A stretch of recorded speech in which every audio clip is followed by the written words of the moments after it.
una flor, y puede ser muy buena la fotografía, pero si no tiene contenido social, como que es incompleta, digamos, de alguna forma. Entonces yo considero que debe tener los dos elementos para hablar de estas cuestiones. Ustedes están enfocados principalmente en las cuestiones técnicas y lo que implica su disciplina, la ingeniería, la ciencia, pero eso no los aleja o no nos debe de alejar de todo el contenido social que hay. De entrada, el trabajar con los recursos naturales de un país no es cualquier cosa, es un asunto muy serio. Y después resulta que donde están esos recursos naturales, pues hay personas, ¿no? Otros mexicanos, otras personas de otros países y otras nacionalidades. Entonces, ninguno de estos elementos nos puede permanecer lejos de la estructura del análisis que puedan tener, ¿no? De ahí la importancia de no separar estos dos elementos, la técnica y el contenido social. A mí me parece fundamental, ¿no? Y al final voy a regresar un poco con eso. Después un poco en la historia de la industria petrolera mexicana, ¿no? Que corre casi a la par de la industria mundial, ¿no? Hacia finales del siglo XIX, con Rockefeller y toda esta historia que es muy interesante. México prácticamente arranca con el siglo XX, ¿no? En 1901 se empiezan a hacer ya los primeros trabajos de extracción de recursos que cubran los dos requisitos, ¿no? Que sea económica y tecnológicamente viable. Yo recuerdo que en campaña López Obrador decía que pues no era gran ciencia sacar el subsuelo, ¿no?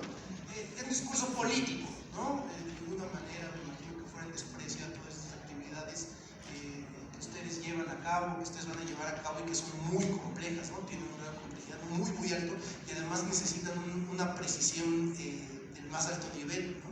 Entonces tiene su complejidad evidentemente, ¿no? Pero bueno, arranca una vez que se tienen estas dos condiciones, la viabilidad económica y la viabilidad tecnológica, con el inicio del siglo. Después muy rápido arranca la Revolución Mexicana junto con el siglo, pero la industria petrolera no para, ¿no? La de los ferrocarriles y la petrolera, si nosotros vemos los volúmenes de producción, se mantuvo. Eso es muy interesante, bueno, se mantiene entre otras cosas porque eran ingresos, ¿no? Para los distintos agentes que estaban participando, pero se mantienen y en aquel momento, con la perspectiva correspondiente de que la escala de producción era otra a inicios del siglo pasado, México se vuelve el segundo, tercer, cuarto productor a nivel mundial, era otra la escala, ¿no? Para 1917, en las explicaciones alrededor de la historia petrolera, pues evidentemente se da esta nacionalización del recurso, porque cuando llegan las empresas petroleras extranjeras a México, operan principalmente con las leyes que hay en Estados Unidos, ¿no? Y que esto es muy importante porque son las leyes básicas. Una muy importante es de que quien es el dueño de la propiedad o de la tierra es el dueño del recurso, del subsuelo, para el caso de Estados Unidos, y en México no era así. Se trata de acoplar en un primer momento con la ley minera, pero acaba siendo insuficiente. Entonces, muy rápido, para 1917, muy rápido, digamos, temporalmente, pero con unas complejidades muy altas o un nivel de profundidad muy importante, en estos 17, casi 20 años, ¿no? Pues se logra plasmar en la Constitución. Entonces, una cosa son las leyes y otra cosa es ponerlas a operar, implementarlas, desarrollarlas y que realmente se cumplan. Entonces, no fue inmediato, ¿no? No fue al año siguiente, que en el 2018, digamos, ya estuviéramos operando con la Constitución. Sabemos que esto que le llaman el Estado de Derecho, que es el que se cumplan las leyes, es complejo, muy complejo, y para el caso mexicano me parecería que todavía más complejo, ¿no? Pero bueno, ahí aparece 1917, donde se da, no se puede perder de vista el artículo 27 constitucional, ¿no? Que es un artículo central no solo para los temas que ustedes trabajan, sino para la sociedad mexicana en su totalidad. Para 1938 viene la industria, que es la que se expropia, ya tienes el control del recurso en un primer momento y después en un segundo momento el control de la industria, que es muy importante. Y aquí hay una serie de anécdotas, una serie de hechos que sucedieron muy importantes alrededor de eso, porque en todo el periodo desde 1901 hasta 1938 había una diferenciación muy importante. Principalmente los ingenieros que venían a trabajar en la industria petrolera eran extranjeros, casi no había ingenieros mexicanos. Entonces eso iba ocasionando ciertas desigualdades al interior de la industria. Entonces, cuando finalmente se tienen que ir, porque se expropian la mayor parte de las empresas, ¿no? Uno de los argumentos era, pues quédense, no las van a poder operar, ¿no? Indios nos dijeron, no van a poder trabajar con eso, ¿no? Y eso no es, ahora sí, una anécdota, sino que es muy importante porque ocurre, por ejemplo, lo mismo, ese mismo discurso ocurre hoy en día con el litio, ¿no? Salinas Pliego dice, pues el gobierno no va a poder sacar porque no tiene una experiencia tecnológica para poder extraerlo, entonces van a necesitar de otros elementos. Bueno, pues es una discusión que hay que poner ahí sobre la mesa, ¿no? Entonces, después viene un periodo de desarrollo muy importante que es del 38, prácticamente del 45, que es cuando termina la Segunda Guerra Mundial, hacia finales de los 70 del siglo XX, en donde el país crece como el país y el mundo crecen como nunca antes lo habían hecho y como probablemente nunca más lo volvamos a hacer, ¿no?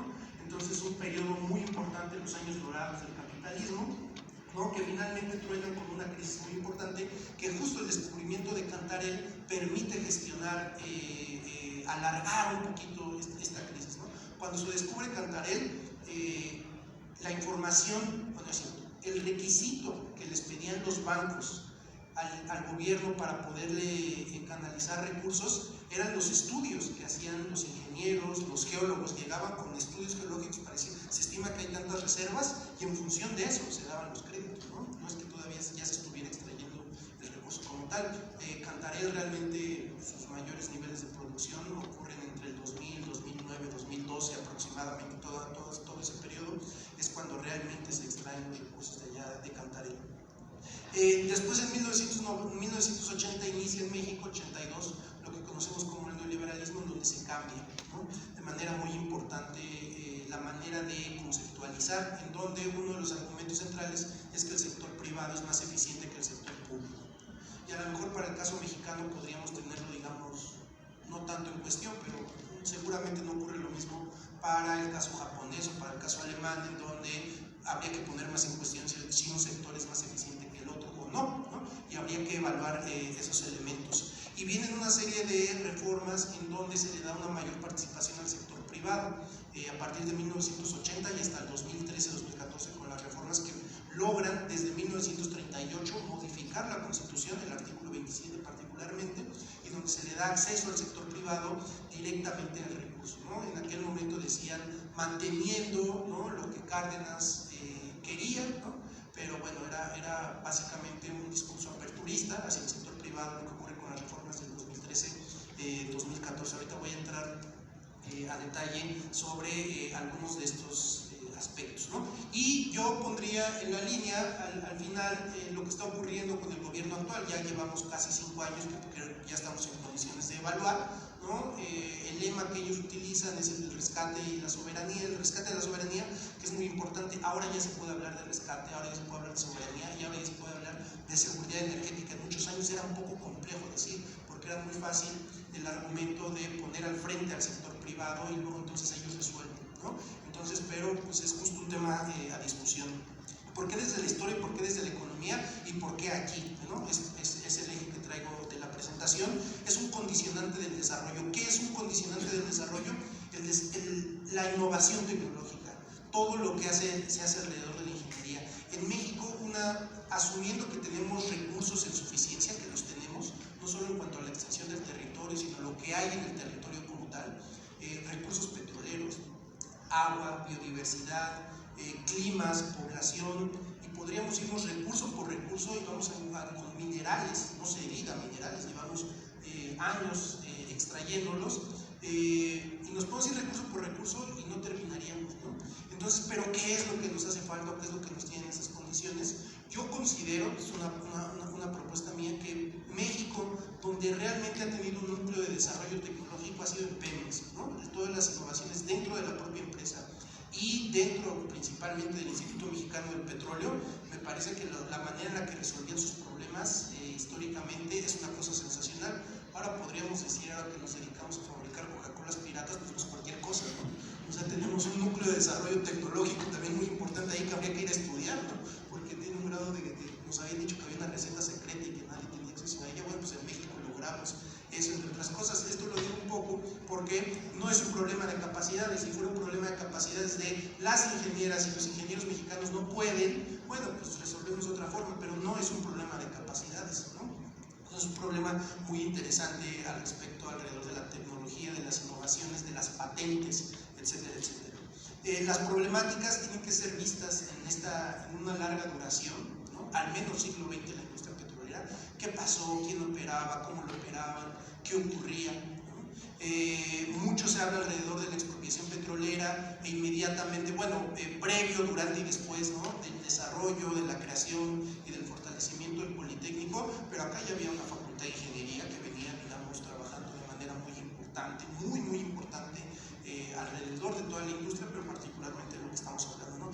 Y es solo esto lo que nos va a permitir moldear hacia dónde vamos a ir hacia adelante, qué es lo que está ocurriendo y cómo está pasando. La transición energética, yo insisto, y no, en serio no porque esté aquí frente a ustedes, lleva sus ritmos. Yo estuve revisando matrices energéticas hace 2 o 3 semanas y en promedio más del 80% de las matrices energéticas de prácticamente todos los países, petróleo, gas y carbón. Petróleo, gas y carbón. O sea, a donde vayamos va a ser sobre la materialidad que tenemos ahora, sobre los volúmenes que tenemos ahora. La Agencia Internacional de Energía de Estados Unidos alcanza a hacer unas proyecciones que para el 2050, 25 años más adelante, todavía proporcionalmente se va a seguir extrayendo, el petróleo va a seguir teniendo la misma preponderancia, pero si tomamos en cuenta que dentro de 25 o 30 años estiman que la economía sea más grande de lo que es ahora, pues el volumen de extracción va a ser todavía mayor. O sea, y lo digo porque al menos en economía todo es transición y buscan la manera de llamarle eso. Sí, todos queremos un planeta menos accidentado, pues sí, todos lo queremos, pero son deseos, ¿no? Necesitamos ver las condiciones sobre las que opera. El petróleo no solo es un combustible, no solo es un energético, es una materialidad muy importante que tenemos, ¿no? Sin fertilizantes, sin insecticidas, sin pesticidas no podríamos tener el volumen de alimentos que tenemos el día de hoy. Sería imposible pensar el volumen de alimentos el día de hoy. Y pues resulta que es un derivado, ¿no? Con un alto contenido de valor, con un contenido muy importante de valor agregado que opera en ese sentido. No es cualquier cosa, no solo es el energético, el combustible, que es lo más importante, ¿no? O los automóviles, ¿no? Un automóvil eléctrico no usa llantas de plantas, no usa llantas de otra cosa, una llanta de un derivado y circulan sobre asfalto, ¿no? Entonces es complicado, ¿no? Todos quisiéramos eso, sí, todos quisiéramos eso, pero vamos hacia allá. Hay limitantes, ¿no? Ese es el punto que quiero dejar claro. Por eso ese último punto alrededor del eje del futuro inmediato, hacia dónde vamos y cómo vamos a ir. No es tan fácil como bajar un switch y sigamos hacia adelante. Después, ¿desde dónde explicarla? Desde la ciencia y sus debates. Necesitamos poner sobre la mesa, dicen varios autores, nuestros juicios de valor, nuestros intereses y debatirlos, ¿no? Discutir y ver hasta qué punto se sostiene lo que decimos y entablar estos diálogos. Por eso yo les insistí, es muy interesante, difícil, ¿no? Venir y hablar con ingenieros y con ingenieras de un tema que según uno domina, pero ahorita me imagino estará pensando 20 cosas donde se le está yendo X, Y y Z, ¿no? Pero parte de venir y exponer, pues es exponernos a estas críticas, que me parece que es lo que más robustece el quehacer científico, académico y técnico, ¿no? Que es lo que nos interesa. Después, en términos petroleros, no logro encontrar la cita, llevo un rato, la pelea tengo ahí en mis archivos, donde un ingeniero de Estados Unidos dijo: México es como una tienda de dulces en términos petroleros. Si ustedes me dirán si sí o si no, porque hay petróleo de todo tipo, de fácil acceso, de difícil acceso, en aguas profundas, en tierra, gas, con distintas técnicas para poderlo extraer, de todo tipo. Entonces, dice, uno como ingeniero petrolero llega y está fascinado, como cuando llegas a la tienda de dulces, ¿no? Que puedes escoger de uno, de otro, de otro. Me parece una muy buena analogía la que hizo aquel ingeniero petrolero, porque, y lo mismo ocurre con el gas, por ejemplo, ¿no? O sea, el petróleo, los hidrocarburos en general, nos podríamos ir ahí. Entonces, no perder de vista el proceso total de la producción del petróleo, que yo sé que ustedes tienen muy claro y no me voy a detener a explicarlo, desde la exploración y todo lo que implica hasta los procesos de refinación, petroquímica, productos finales que podemos tener ahí sobre la mesa, ¿no? Para el caso de la economía dice se debe ir hacia lo más eficiente y al óptimo. El problema de la economía es que creen que los mercados son óptimos, y sí, los mercados acaban siendo óptimos, pero no justos, ¿sí? Entonces ahí hay una diferencia muy importante, ahí se tienen que ver todas estas problemáticas, ¿no? Entonces no perderlas de vista. Y un punto que más me interesa es el de las rentas. La renta de la tierra, ya la mencioné un poco, es el recurso por sí mismo. Una de las conclusiones que traigo es de que tener un recurso en abundancia no puede ser considerado una maldición para un país de ninguna forma, ¿no? Tener un recurso en abundancia debe ser bien gestionado para el crecimiento y el desarrollo de ese propio país. Nosotros tenemos esa experiencia en todo el siglo XX con petróleo, minas y agua, por ejemplo, ¿no? Entre otras cosas. Entonces, hacia adelante tiene que ser lo mismo. El problema es, y la discusión es, cómo gestionamos eso. ¿Qué hacemos con ese recurso? Que se extraigan lo que hacen, por ejemplo, los países, Noruega, Dinamarca, extraen, venden y hacen fondos que van a la educación, que van a la infraestructura, etc. Ahorita les comentaré más o menos qué nos ocurrió a nosotros con esa renta petrolera, no alrededor de la tierra, pero la renta tecnológica es fundamental, a mi parecer, ¿sí? Ahora alrededor de las patentes, quien desarrolla una patente tiene un margen entre el que los demás competidores alcanzan esa tecnología, en donde todo ese periodo tienen ganancias de tipo monopólicas, que son las más altas que pueden existir, y si no lo alcanzan, a veces le pagan a esas empresas para poder usar cierto tipo de tecnologías. Una de las empresas más importantes en el sector que prácticamente no extrae petróleo es Schlumberger, y ofrece servicios a partir de un montón de registro de patentes que ellos tienen, ¿no? Entonces te ofrecen, mira, yo te puedo ofrecer para extraer, para hacer trabajos exploratorios, programas de cómputo, etcétera, etcétera. Y eso tiene que ver con innovaciones, tiene que ver con un montón de elementos fundamentales. Y esa renta es muy importante porque te da ganancias muy altas. Pemex en su momento también planteaba una serie de elementos alrededor de esto, ¿sí? En donde ninguna empresa petrolera, ustedes no me dejan mentir, opera por sí sola todo el proceso. Siempre hay contratación de servicios, etcétera. Pues es un tanto obvio a propósito de la complejidad de la misma estructura. No estoy haciendo un llamado a que se cierre Pemex y ellos superen todo, ¿no? No hay que interactuar, pero hay formas. Y hemos demostrado que en México hay capacidad para hacer este tipo de innovaciones y aprovechar estas rentas. Y quienes las van a tener que hacer van a ser ustedes, ¿no? Ponerse a innovar, ponerse ingeniosos, valga la redundancia, ¿no? Alrededor de todos estos elementos. Me avanzo un poco hacia dos diapositivas más, que es un poco la que es sobre el contenido nacional. Fíjense, en Estados Unidos al 2013 le compra petróleo a Canadá, sobre todo de las bituminosas, ¿no? Pero estaban preocupados porque le compraban mucho y ellos dicen, no se preocupen tanto, dice el American Petroleum Institute, no nos preocupemos tanto porque por cada dólar, ¿sí?, que les compramos, ellos nos tienen que comprar hasta 90 centavos en equipo para poderlo extraer. Desde unas botas y los overoles hasta tecnología muy específica para extraer. Ustedes saben que de las bituminosas es uno de los más complejos, eso yo tengo entendido, ¿no? Entonces dicen, pero no importa, les compramos $1, pero ellos tienen que comprar 90 centavos para poderlo hacer. Eso tendríamos que pensar para el caso mexicano, ¿no? Cuando se da todo este proceso a partir de las reformas del 2013-2014 y que dijeron, ahora Veracruz vamos a hacer que sea turístico y ya no petrolero, no es tan sencillo. O cuando llegaban ciertas empresas y decían, si ustedes hablan con las personas de ahí de la fonda, van a decir, es que hasta traen su comida, antes siquiera nos compraban aquí, venían y había un acuerdo, o con los hoteleros, ahora hasta traen sus comidas, sus botas, etcétera, etcétera. Es cuidar, lo que están haciendo las empresas extranjeras es cuidar estos elementos, ¿no? Pues nosotros tendríamos un poco que pensar en ese sentido, ¿no? Y termino, ahora sí, con la última, por favor, que es otra más. Ahí, en conclusiones, para terminar y no excederme mi tiempo de mis colegas, ¿no?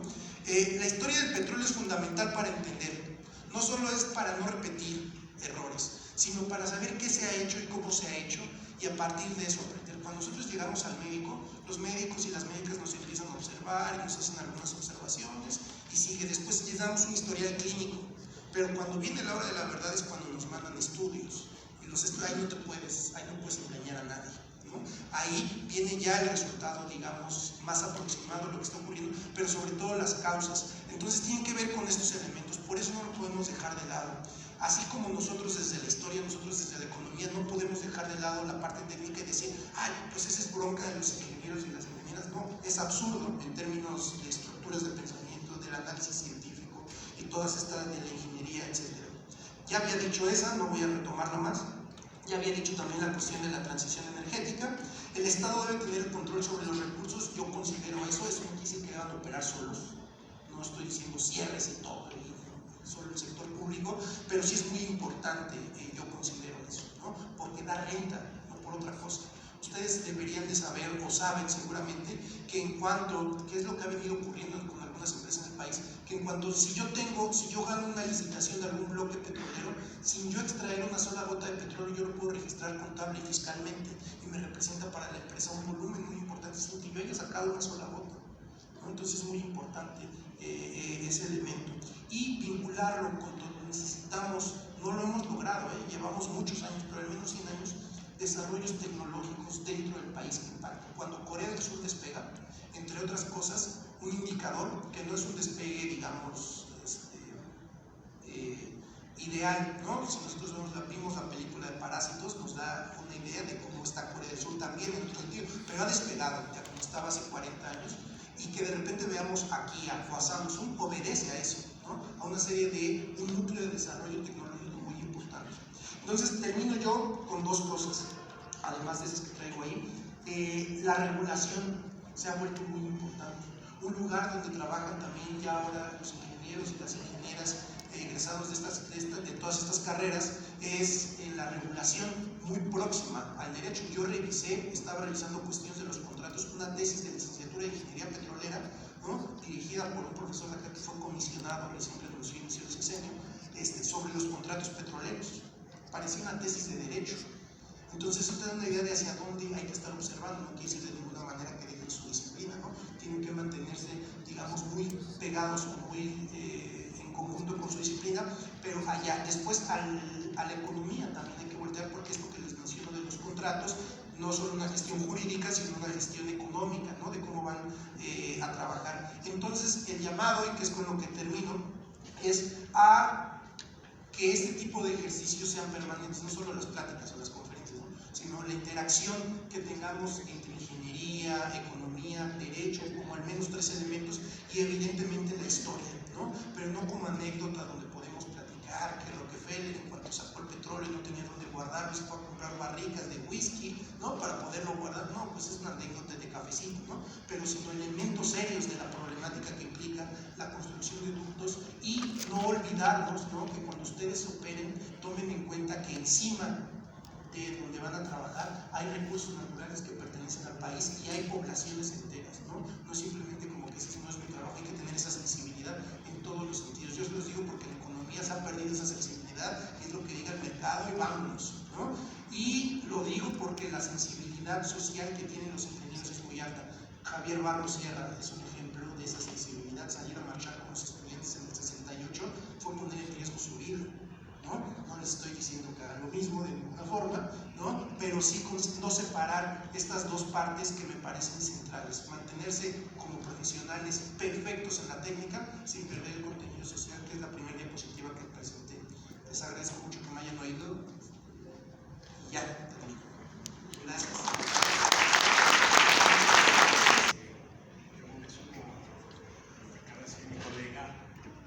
Respecto al honor que es para mí estar con los ingenieros petroleros, ingenieros y futuros ingenieros, porque son obviamente los sustantivos de la industria, y los que hemos trabajado en Pemex, en el área administrativa, pues sabemos apreciar que quienes hacen el trabajo que nos da de comer a nosotros los empleados, pero sobre todo al país, pues son los ingenieros petroleros, ¿no?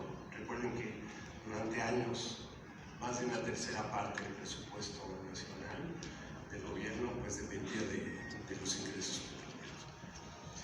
Yo voy a referirme aquí a un personaje que fue importante y es modelo de muchas cosas durante todo el desarrollo del petróleo en México en el siglo XX. Es un personaje que pasó por la revolución, empezó con el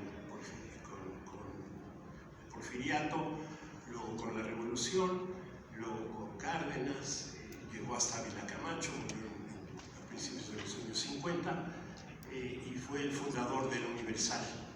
Pero tuvo mucho que ver en algún momento con el petróleo y sobre todo con el periódico El Universal, que fundó en octubre de 1916, poco antes del Congreso Constituyente. El personaje se llama Félix F. Palavicini, Félix Fulgencio Palavicini. Los que estudiamos periodismo, pues lo conocemos porque pues, es el fundador de uno de los diarios que persisten, los dos únicos diarios de principios del siglo XX, fundados durante la Revolución, pues son el Universal y el Excelsior. El Universal es hoy así un paradigma de enemigo del gobierno, un periodismo muy sesgado.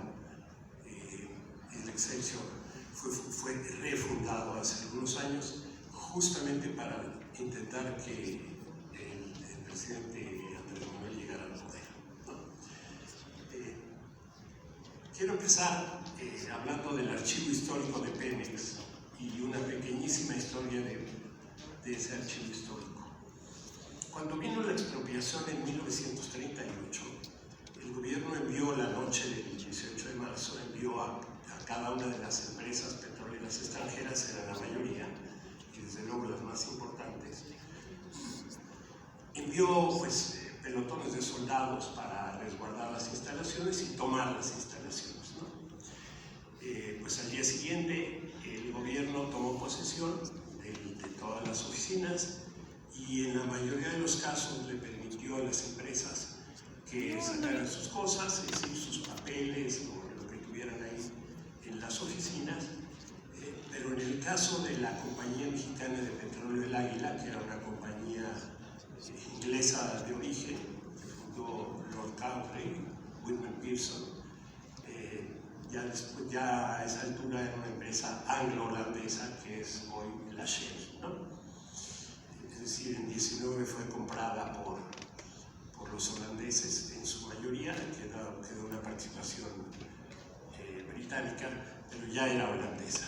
Esa compañía de petróleo era la más grande en México, la más importante, y sus oficinas estaban en la Avenida Juárez. Y ahí se sentaron los nuevos directivos de lo que meses después sería Pemex.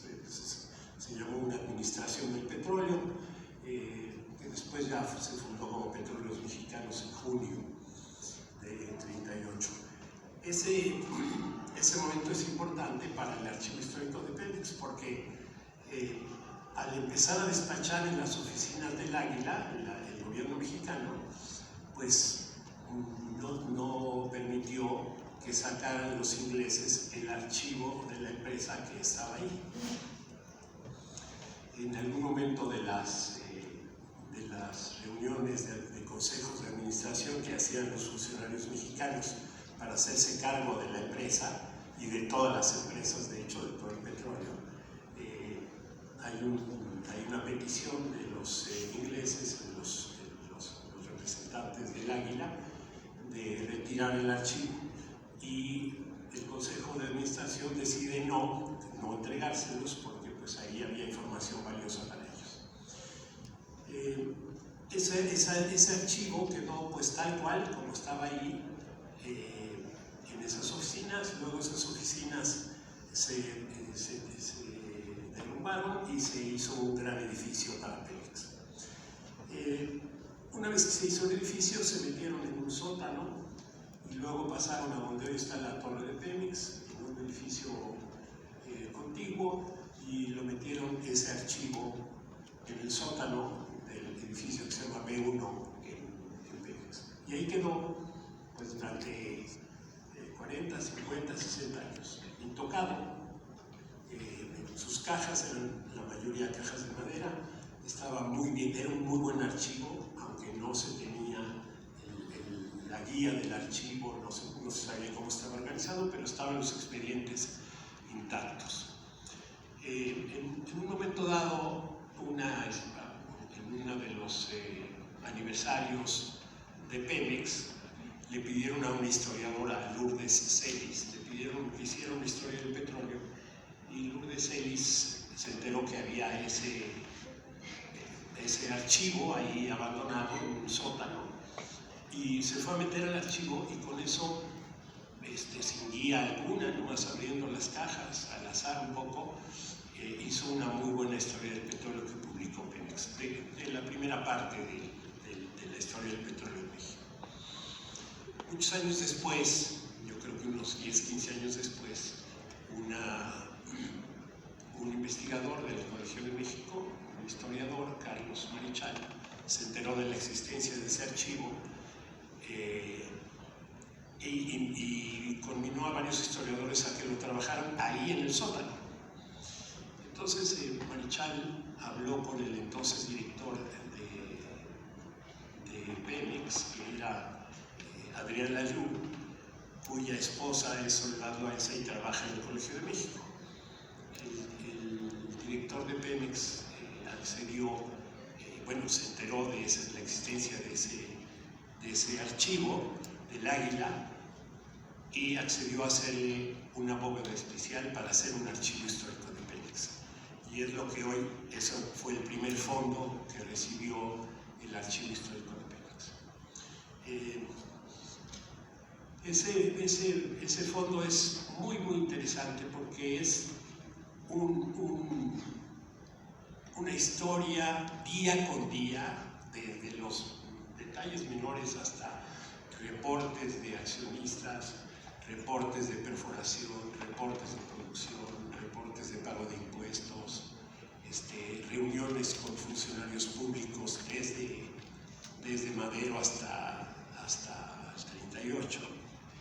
Y es interesantísimo, es una mina de oro realmente para los historiadores de empresa, para los historiadores económicos y desde luego para los que hacen historia del petróleo en México. En el 2004 a mí me invitaron a dirigir el archivo histórico y con otro compañero de trabajo tratamos de ver cómo se había organizado el archivo, porque como les decía no había una guía y las cajas pues tenían unas letras y unos números que no sabíamos qué significaban.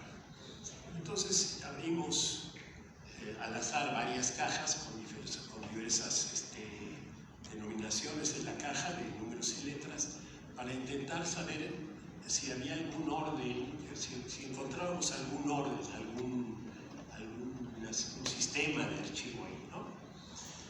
Lo abrimos, no encontramos nada, abrimos varias cajas, algunas de ellas que no se habían abierto nunca porque estábamos entonces en el proceso de descripción que se llama, es decir, se toma un expediente y se describe el expediente con datos, pues el contenido del expediente, de qué trata, cuántas páginas tiene, cuándo se abrió el expediente y cuándo se cerró el expediente, qué personajes actúan en el expediente, qué nombres hay en el expediente, qué lugares hay en el expediente, etc. Y estábamos en ese proceso de descripción, llevábamos unos 70,000 expedientes. El fondo del Águila, que se llama Fondo de Expropiación, que es de la empresa El Águila, tiene alrededor de 115,000 expedientes, que son desde lo más sencillo, desde un oficio o varios oficios que hablan de préstame una silla para el departamento tal, manden unas plumas para allá, hasta informes de consejos de administración, entrevistas con Carranza para ver asuntos de petróleo, entrevistas con los diversos presidentes, en fin. En una de las cajas que abrimos en aquella ocasión, había un expediente que se llamaba Nacionalización del Petróleo, así un folder, y en la portada decía Nacionalización del Petróleo.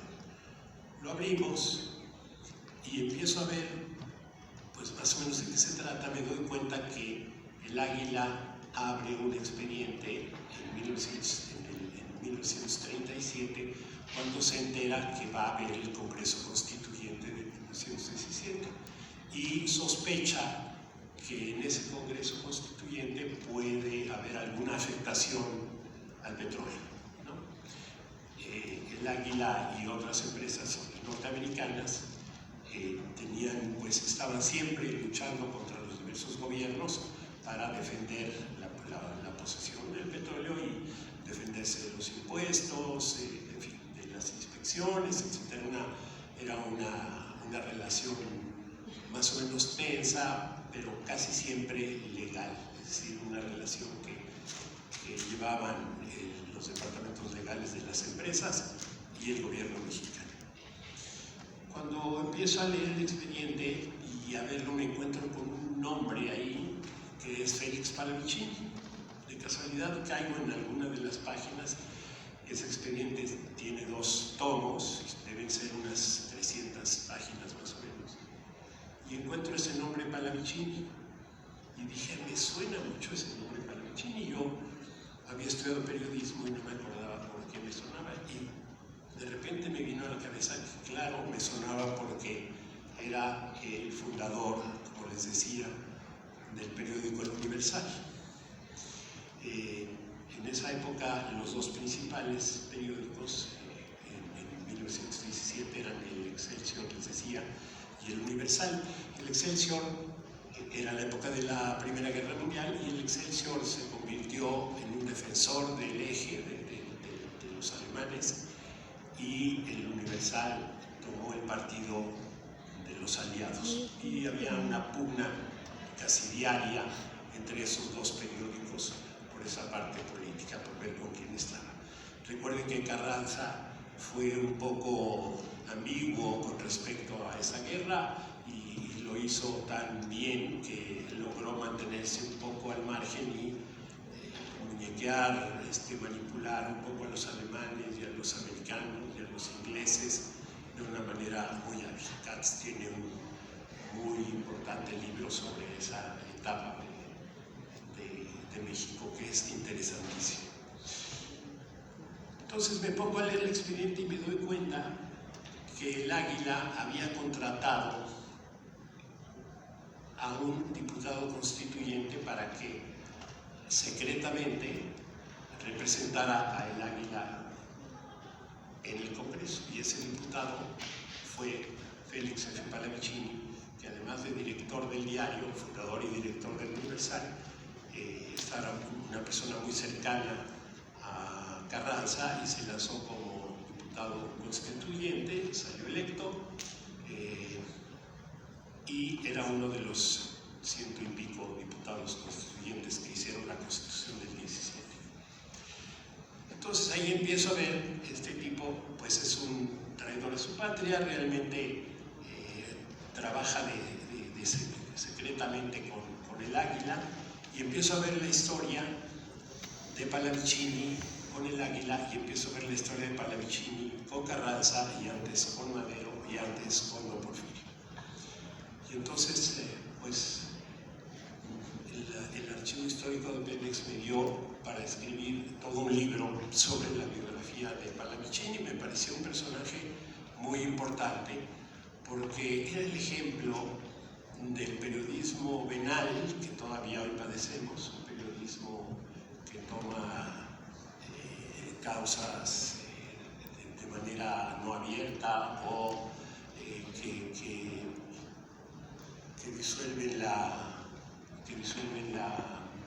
información, que la transforman para sus intereses u otros intereses. Rápidamente les digo que este agente secreto del Águila pues no tuvo, su interés era, y las órdenes del Águila eran que pues impidiera la votación del artículo 27. Hizo todo lo posible. Algunos lo acusaron en tribuna de que estaba con intereses de los petroleros. Él recibía dinero de los petroleros y del Águila en el periódico El Universal, pero nadie había logrado probar que él realmente había trabajado como agente del Águila. Y fue un hombre que en cada lugar que ocupó en el sector público y todo lo que tuvo que ver con el gobierno mexicano, tuvo actos de corrupción, varias veces lo acusaron, varias veces se salvó, Carranza lo salvó a través de un juez. En fin, es un personaje que revela muy bien, es una especie de Diego Fernández de Ceballos, ¿no? que utilizaba su cargo de diputado primero en la legislatura de Madero y luego como constituyente para cabildear para sus propios negocios o para compañías extranjeras. Yo quiero decirles con esto que pues la consulta del archivo de Pemex es básica para la historia del petróleo en México, es fundamental, y me parece que tú has trabajado ese archivo, hay muchos compañeros que han hecho historia del petróleo en México que lo han trabajado porque es indispensable. Y es muy novedoso en el sentido que hasta el año 2003 o 2004 nadie había consultado ese archivo y tiene muchísima información técnica, muchísima información política, muchísima información histórica, muchísima información económica y es valiosísimo.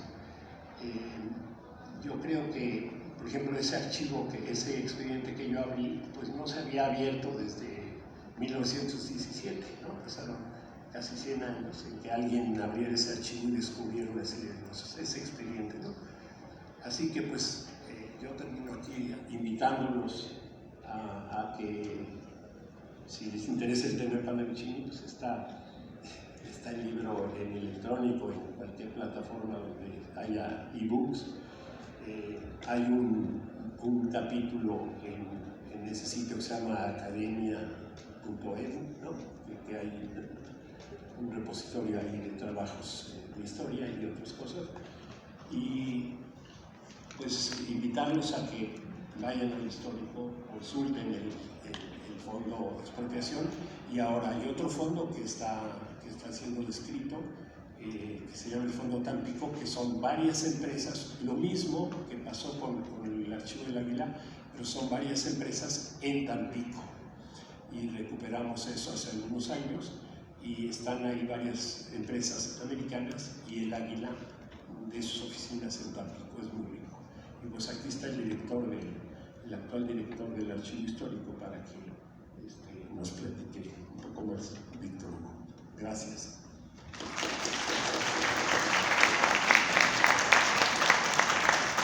Muchísimas gracias al maestro Eduardo Clavé. Muchas cosas que se me ocurren como punto de partida. También quiero comentarles antes de comenzar mi charla que el miércoles vamos a presentar este libro con el autor Lorenzo Meyer, el principal historiador conocedor de la industria petrolera en México, en la Facultad de Economía, en el Auditorio Ho Chi Minh. También les traemos unos obsequios, bueno, esos ejemplares de obsequio. Yo quisiera comenzar evidenciando mi deformación personal, profesional. Yo soy latinoamericanista fundamentalmente, pertenezco a una tradición académica en la que procuramos no referirnos principalmente al caso mexicano. Procuramos hablar en términos latinoamericanos, para no ser autorreferenciales, tratando de hacer una reflexión extensa hacia los países que integran América Latina. Tratamos de evitar hablar de México fundamentalmente para tratar de hacer este esfuerzo comparativo, este esfuerzo de reflexión. En ese sentido, les quiero poner un ejemplo. A mis alumnos del tercer semestre de la clase Historia de América Latina, empezamos con un cuaderno de apoyo que publicó el CIALC, que se llama Historia Mínima de América Latina, de Sergio Guerra Vilaboy, un historiador de la Universidad de Cuba. En este libro, al referirse a la expropiación petrolera, se refiere a esta expropiación de 1978 como el mayor momento del antiimperialismo en el siglo XX latinoamericano. ¿Qué significa esto? Para que un historiador cubano, hijo de la Revolución Cubana, diga que este momento expropiatorio es un momento fundamental del antiimperialismo por encima de la Revolución Cubana, es que esto tiene una significación importante. Y quisiera también juntarlo a otros ejemplos. Miren, entre los libros que les traemos está La expropiación petrolera mexicana, de una profesora del Colegio de México, Ana Cecilia Zuleta, y una profesora canadiense, me parece, Amelia Kidder. En este libro se hace un recuento de cómo fue tratado en la prensa latinoamericana el fenómeno de la expropiación del 18 de marzo del 38. Se analizan fundamentalmente los diarios del 19, 20 y 21 de marzo en la prensa latinoamericana. Y hay cosas bien interesantes. Yo quisiera decir que también una de las cuestiones a las que responde una carrera como estudios latinoamericanos tiene que ver con la necesidad de hacer un análisis desde afuera, porque estamos en una tradición académica muy nacionalista, solemos ser muy autorreferenciales, ¿no? Todo es el ámbito local, en lo político, en los medios de comunicación. Si ustedes se fijan, la prensa mexicana es muy mala para el análisis internacional. Incluso en espacios académicos se han dado cuenta, por ejemplo, que la Universidad Nacional Autónoma de México no tiene un centro o un instituto de relaciones internacionales. Si bien hay un centro de estudios latinoamericanos, un centro de América del Norte, en realidad son centros que no tienen una comunicación entre sí, que últimamente han dado un giro fundamentalmente hacia los estudios culturales, pero no somos especialistas en cuestiones de relaciones contemporáneas del mundo actual. Entonces, solemos ser muy nacionalistas y bueno, por eso es muy importante rescatar esos espacios de análisis de lo internacional. Entonces, en este libro, si lo ponemos en función del contexto actual, ¿qué vemos en la prensa actual? Que hay una persona que está polarizando este país, que desde su tribuna en Palacio Nacional ha confrontado a los mexicanos. Bueno, si revisamos este libro, resulta que si ustedes revisan, por ejemplo, el Clarín de Buenos Aires, el Mercurio de Chile, los periódicos de las élites latinoamericanas, encontrarán una serie de reclamos y de preocupaciones, pero enojadísimos. No, vean, en México está llegando el trotskismo, ya Trotsky está influyendo sobre Cárdenas y se está apoderando de México. Vean lo que está pasando en México, ese es el ejemplo de lo que no tenemos que hacer, mientras que otros nacionalistas latinoamericanos ven efectivamente un gran momento de liberación antiimperial, aprovechando el contexto internacional. Recordemos que es muy importante el contexto de la relación que tuvimos con Estados Unidos en aquel momento, la presencia del presidente Roosevelt es muy importante, una buena relación con México en aquel momento, y sobre todo el periodo de entreguerras.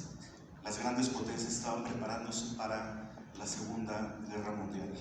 Es un fenómeno que también contribuye y que se complementa con esta explicación de este esfuerzo muy importante del gobierno del general Lázaro Cárdenas para lograr la expropiación. Aquí se notan dos tendencias fundamentales, la de los liberales, que en ese momento están preocupados por mantener una buena relación con el capital extranjero, y por otra la de los nacionalistas latinoamericanos, que están viendo en la Revolución Mexicana un espejo donde ya tenían el ejemplo del reparto agrario, ahora también de la educación pública y gratuita, ya la estaban viendo en el contexto latinoamericano, y ahora se sumaba este ejemplo de la nacionalización de los recursos naturales que ya venían, como decía el maestro Yedra, contemplado desde la Constitución de 1917. El maestro Clavé les acaba de hablar de que teníamos un agente en el Congreso Constituyente de 1917, había un agente, un diputado mexicano pagado por las empresas extranjeras para impedir la promulgación del artículo 27. ¿Esto qué significa? Por lo menos, y es una hipótesis, llevamos 100 años polarizados en el tema petrolero. Siempre ha habido una disputa en cómo tiene que ser administrado, cómo tiene que ser regulado el petróleo, una de las principales fuentes de riqueza para países como México, como Venezuela, fundamentalmente. La gran potencia ya desde los años 20 será Venezuela, ¿no? Otro ejemplo histórico. En el Alto, a inicios del 2008, el presidente Evo Morales, la ciudad del Alto, toma posesión como presidente del Estado boliviano. Después de mencionar la importancia de los pueblos originarios en Bolivia, hace un reconocimiento por ahí al subcomandante Marcos como un personaje que ayudó a retomar a nivel regional toda la discusión y la preocupación sobre el mundo indígena. Después de eso, menciona algo que pasó muy desapercibido en la prensa internacional. Dice: así como México en 1938 defendió su petróleo, este gobierno, el nuevo gobierno de Bolivia, asumirá la defensa del litio, de los yacimientos de litio, porque deben ser fundamentalmente propiedad del pueblo boliviano. Este es un juego de espejos históricos muy interesantes, ¿no? Como todo el tiempo están emergiendo, ¿no? Evo Morales no sabía que 7 años después el gobierno de Peña Nieto iba a revertir el artículo constitucional donde permitía la incorporación del capital privado en la industria petrolera. Pero lo que es muy importante es que entendamos estos momentos donde se recupera el valor histórico de este momento fundamental que fue la expropiación petrolera de 1938, y que este libro que acabamos de reeditar entre el Fondo de Cultura Económica y Petróleos Mexicanos resulta fundamental, donde se analizan 5 grandes momentos de la historia del petróleo en México. Fundamentalmente estudia el periodo que de alguna forma el gobierno de Díaz inaugura, que es de 1901 a 1917, la instalación de las principales empresas extranjeras en México y los tímidos intentos de los gobiernos revolucionarios por tratar de regular y cobrar un mínimo impuesto a la explotación petrolera, ¿no? Después está el segundo momento de 1917 hasta los gobiernos de Álvaro Obregón y Plutarco Elías Calles, donde hay un conflicto verdaderamente fuerte por tratar de regular a las empresas extranjeras. Fue un momento de grandes tensiones y que fundamentalmente se apaciguan durante el maximato callista, que sería el tercer momento que estudia este libro. Durante el maximato callista, las empresas, en el contexto del crack de 1929, de la crisis económica financiera del 29, se sienten bastante cómodas y creen que tienen una capacidad de sobrevivir mucho tiempo en este contexto de comodidad. El cuarto momento sería el momento fundamental donde el gobierno de Lázaro Cárdenas prepara todo un terreno desde la ley de expropiación de 1936 hasta todos los mecanismos que concluyeron en la expropiación petrolera. Es muy importante en este libro el análisis sobre las demandas del sindicato de trabajadores petroleros, que en realidad fue el mecanismo por el cual se logró la expropiación petrolera. El quinto momento que analiza este libro, y que también es bien interesante porque se notan las grandes dificultades, no es que se haya expropiado en el 38 y ya todo tranquilo. Siguió un momento de gran tensión, porque recuerden que en 1942 se hacen los acuerdos reparatorios con las empresas estadounidenses y posteriormente, 5 años después, en el gobierno de Miguel Alemán, en 1947 se indemniza a los ingleses. Pero esto no estuvo exento de accidentes, ¿no? Hubo una gran rivalidad, una gran polémica, roces internacionales, incluso hubo un boicot económico por parte de las grandes empresas petroleras contra el gobierno mexicano y su reciente empresa Pemex. Recuerden el tema, ustedes deben conocer perfectamente el tema de tetratilo de plomo, ¿no?